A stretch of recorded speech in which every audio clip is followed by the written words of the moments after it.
As my heart was quieted in prayer, I was transported and found myself in a castle courtyard on a cloudy day. Soon I was surrounded by Irish Christians from the 6th century. I recognized them from the familiar Celtic icons. One, named Ita, brought me a fine bay horse, fully saddled, and helped me astride. I turned briskly and rode out of the castle walls into an ancient oak forest at a full canter, yet having no idea where I was going, just knowing I must go.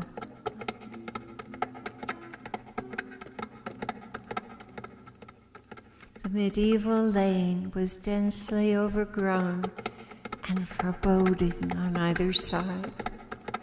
Yet I told myself, this is no time for fear, just keep riding.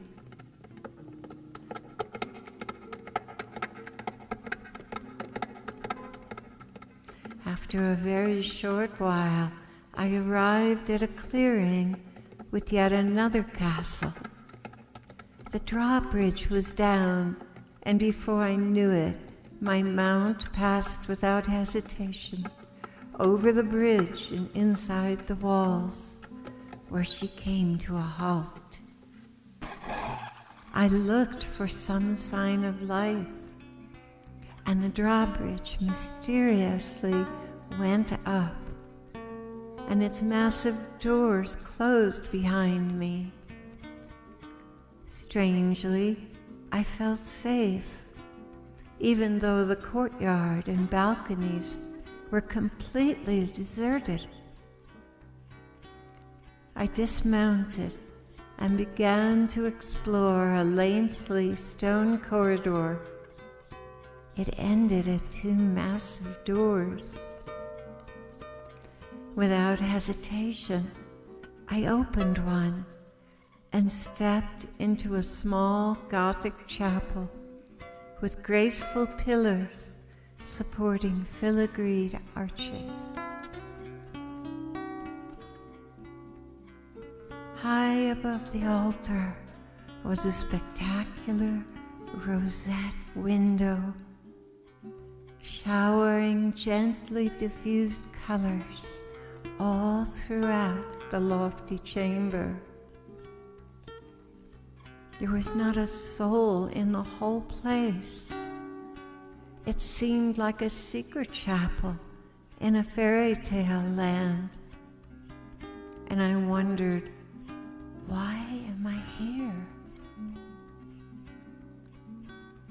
Before I could even consider the answer, the rosette window exploded with color, and the Lord Jesus descended into the room amidst a golden shaft of light.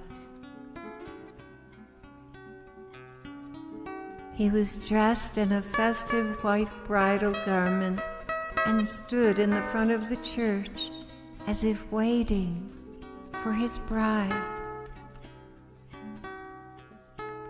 A wave of sweetness rushed into me when our eyes met, and I realized it was our wedding day, and he was waiting for me. In the next moment, I was taken out of my body, looking down on this whole scene from the choir loft high in the back of the church. I saw myself standing in the very center of the church, dressed in an exquisite wedding gown, adorned with pearlescent folded dove wings from the back of my neck to my waist, and from there down, shimmery white satin embroidered with pearls, cascading onto the marble floor 3 feet around me.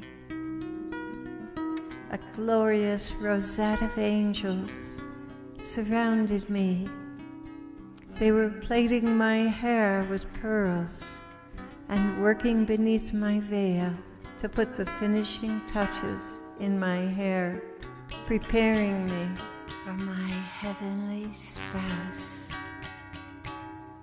Finally, they were finished, and an angel stepped forward. After a moment's consideration, I realized, you are my guardian angel. I had never seen him with such clarity before. He was tall, light-haired, and had a bearing of stately dignity, formidable power, yet emanating a gentleness wrapped in soft platinum light. He took one last look at me.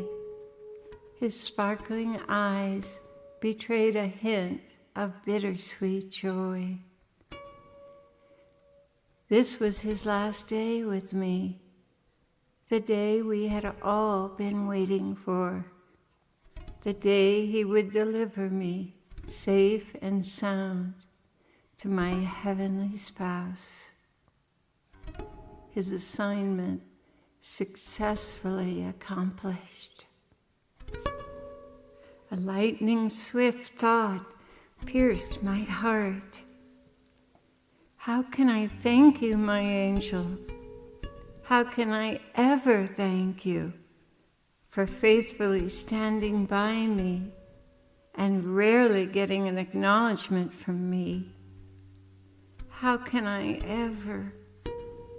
He kissed my cheek and lifted my arm unto his as we processed up the aisle to Jesus, who was beaming with joy and anticipation. Truly, it was a fairy tale wedding beyond my comprehension. It was as if my own actions were completely suspended, and I was riding an invisible escalator, moving me along to the inevitable destiny of joy I had looked forward to all of my Christian life. As I stood before the Lord, the love of my life, the one who had forgiven me my failure after failure, the one who never tired of giving me another chance, the one who upheld me and had to live with my darkest side.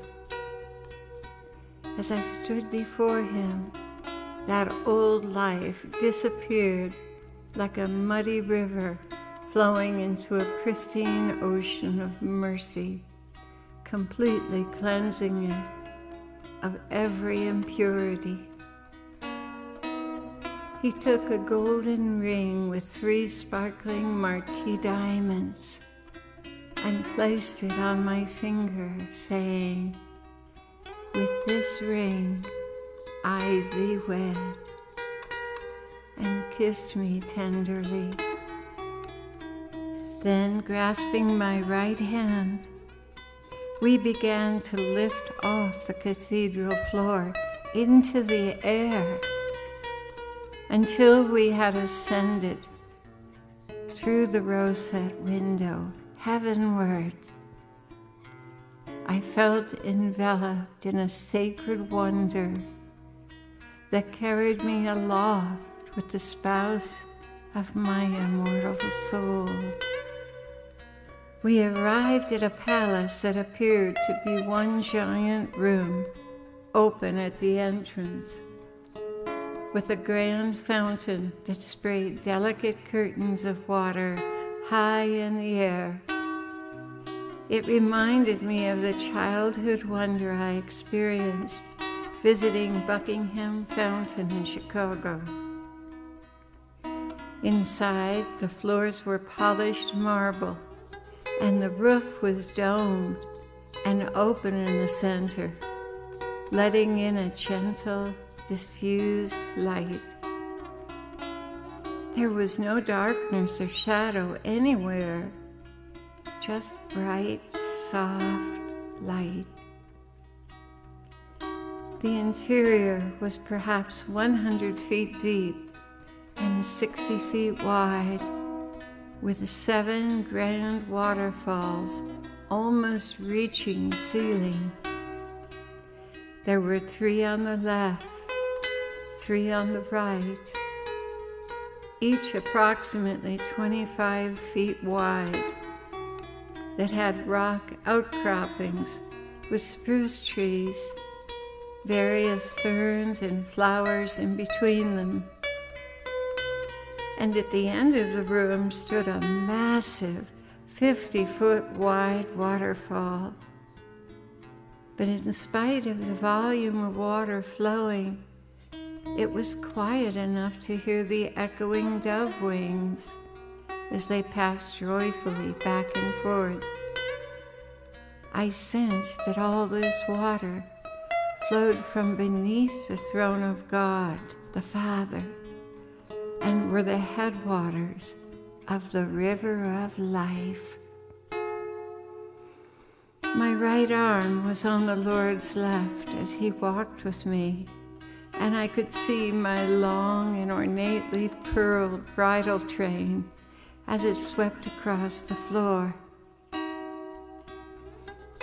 A golden eagle descended from a rocky crag above the first waterfall and landed on my left arm. His talons gently gripped me like human fingers. He was radiant as burnished bronze, intensely focused, and regal as a warrior in battle, yet completely at ease on my arm. I sensed he had a special significance and wondered what it was. Jesus brought me to the first waterfall on the left side.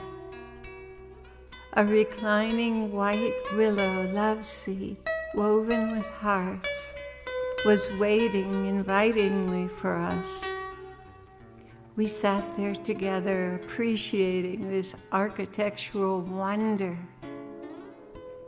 I could hardly believe my eyes as the pearlescent water danced and flashed lovely iridescent peacock shades, my very favorites. Magnificent to behold were cascades of water tumbling down, some in gentle sprays, some with great volume. Lavender, aquamarine, periwinkle blue, delicate rose, and satiny white ribbons of color gracefully flowed through the water.